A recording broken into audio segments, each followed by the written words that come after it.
دیکھو یہ جو مال ہے نا اور یہ اسباب پھیلے ہوئے، یہ روزی کے چھوٹے اسباب ہیں. اسباب ہیں اللہ نے بنا دیے، تجارت کو زراعت کو سبب بنا دیا.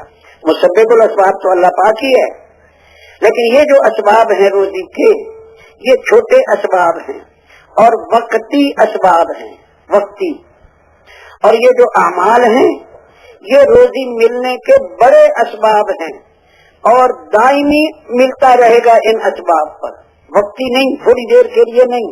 ان سے موت پہ بھی ملے گا، پہلے تو زندگی میں ملے گا، زندگی میں نماز پہ وہ ملے گا. اوہو اللہ پاک خود کہتے ہیں آپ اپنے گھر والوں کو نماز کا حکم کرتے رہیے، امام الانبیاء سے ارشاد ہے، اور خود بھی اس کے پابند رہیے.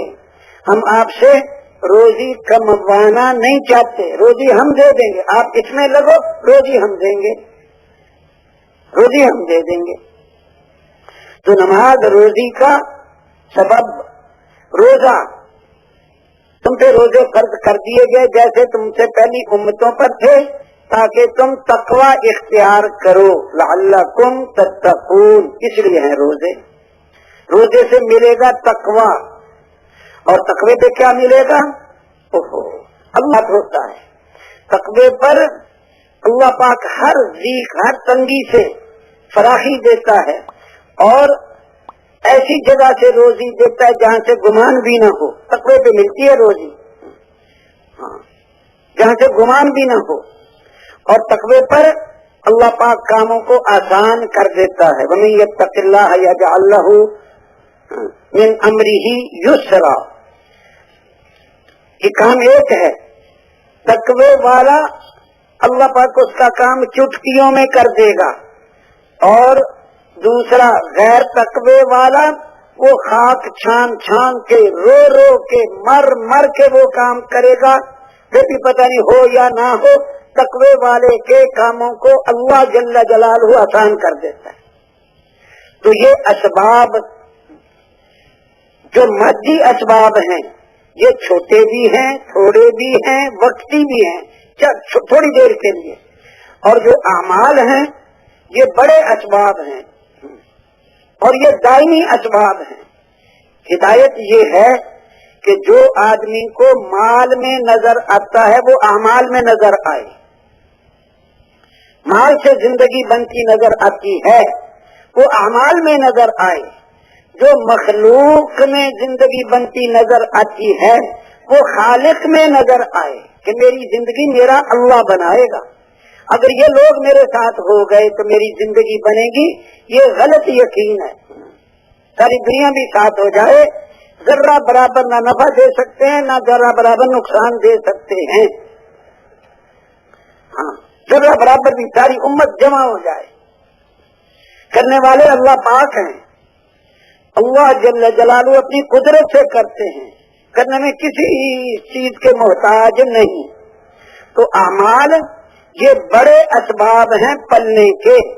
تقوی پلنے کا بڑا سبب ہے، اور زکوٰۃ پلنے کا بڑا سبب ہے. زکوٰۃ خوشی سے دینی چاہیے. حضرت مجدد الفسانی رحمہ اللہ نے لکھا ہے، ایک دانق زکوٰۃ میں دینا، ایک دانق درہم کا چھٹا حصہ. وہ لکھا ہے نا، ہارون رشید کا بیٹا 7 دن مزدوری، 1 دن مزدوری کرتا تھا، 1 دن، اور 1 درہم اور 1 دانق مزدوری میں لیتا تھا، ہر روز 1 دانق خرچ کرتا تھا. تو 6 دن میں 1 درہم خرچ ہو گیا، اور 7ویں دن کے لیے 1 دانق الگ لیا، تو دانق درہم کا چھٹا حصہ ہوا. 6 رتی بنتا ہے، 6 رتی زکوٰۃ میں دینا پہاڑ برابر سونا نفلی خرچ کرنے سے افضل ہے. ہاں، پہاڑ برابر نفلی، فرائض کے برابر نفل ہو ہی نہیں سکتے. جو 1 روزہ جان کے چھوڑ دے، پھر بعد میں اسے خیال آئے کہ میں اسے غلطی کی، روزہ چھوڑ دیا، اب یہ کمی پوری کرنی ہے تو حدیثوں سے یہ پتہ چلتا ہے کہ وہ کمی پوری ہو ہی نہیں سکتی. وَإِنْ صَامَ الدَّهْرَ كُلَّهُ اگرچہ سارا زمانہ روزے رکھتا ہی رہے وہ کمی پوری نہیں ہو سکتی. اب بتاؤ عمر بھر روزے رکھے جو وقت پہ نہیں رکھا وہ کمی نہیں پوری ہو سکتی. ہاں اسی طرح یہ فضائل نماز میں لکھا ہے نا, اس کی جماعت فوت ہوگی تو 25 مرتبہ نماز پڑھ لی. داغی شیخ نے لکھا ہے کہ علماء کہتے ہیں کہ وہ کبھی پوری ہو ہی نہیں سکتی چاہے 1000 مرتبہ پڑھ لے. وہ تو 25 مرتبہ پڑھی تھی نا. یہ تو ادھر ادھر دیکھ رہے ہیں, پر دھیان کرنا چاہیے. تو وہ کمی نہیں پوری ہو سکتی. تو فرائض, ہاں یہ بھی حضرت مجدد الفزانی رحمہ اللہ نے لکھا ہے, ایک فرض کا ادا کرنا 1000 سالہ نفلی عبادت سے افضل ہے. 1000 سالہ نفلی عبادت سے افضل ہے. ہمارے ایک بزرگ بیان کیا کرتے تھے, ہاں یہی.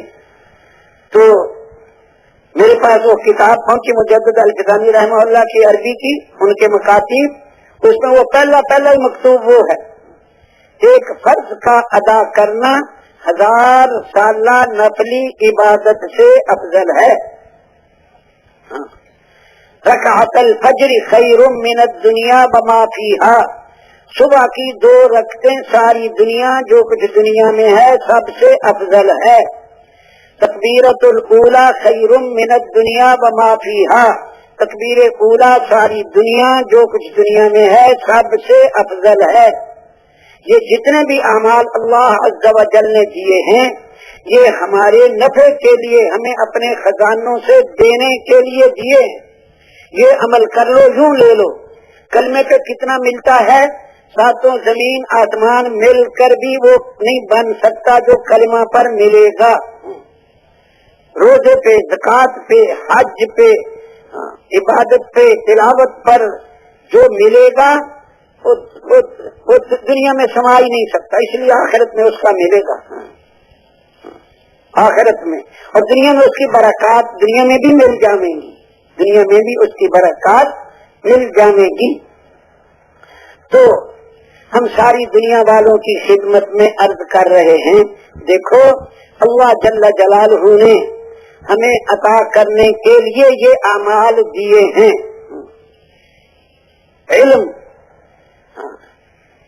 اس وقت پتہ لگے گا جب علم والوں کو اللہ پاک عطا کرے گا, اس وقت پتہ لگے گا. جب نبیوں کے ساتھ اللہ جل جلالہ ان کا حشر کرے گا, نبیوں سے 1 درجہ نیچے ہوگا جو علم سیکھتا مر جائے ساری زندگی. ہم سب سیکھنے والے ہیں, چلتے چلاتے ہم سیکھتے رہے.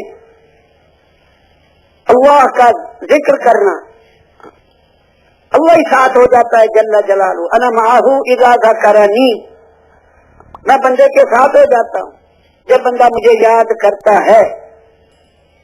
جب اللہ پاک ہی ساتھ ہو گیا اور کیا چاہیے. تو ان اعمال میں جو نفع ہیں وہ بہت بڑے ہیں.